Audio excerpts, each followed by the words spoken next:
Okay na ni ang color. Okay na ni. Set aside.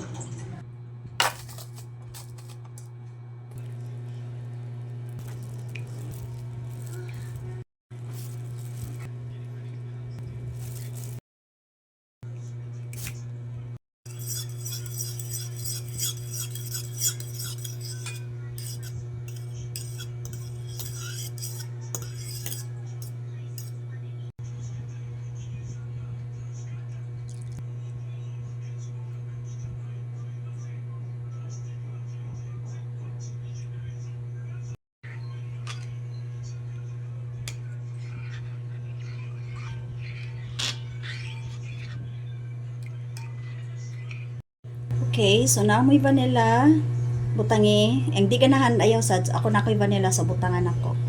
Patanggal daw ni siya sa mga sa langsi sa egg.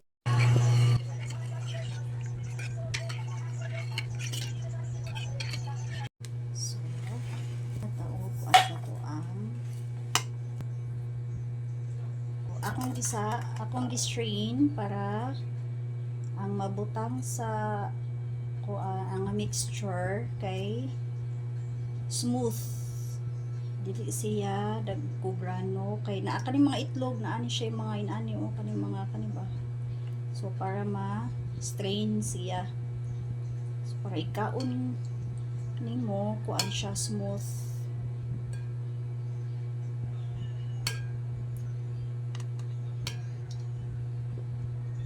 Mani siya kung gimin mo ni siya murabi taguan sa itlog sa so dili na to gusto nga maapil ni siya ngadto sa tuang mixture para inikaon na to smooth ang atoang leche flan.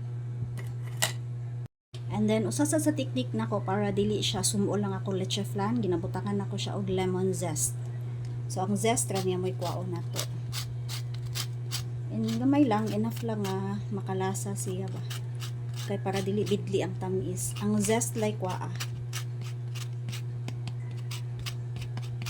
para dili bidli tamis ra kaayo, so na siya kuan,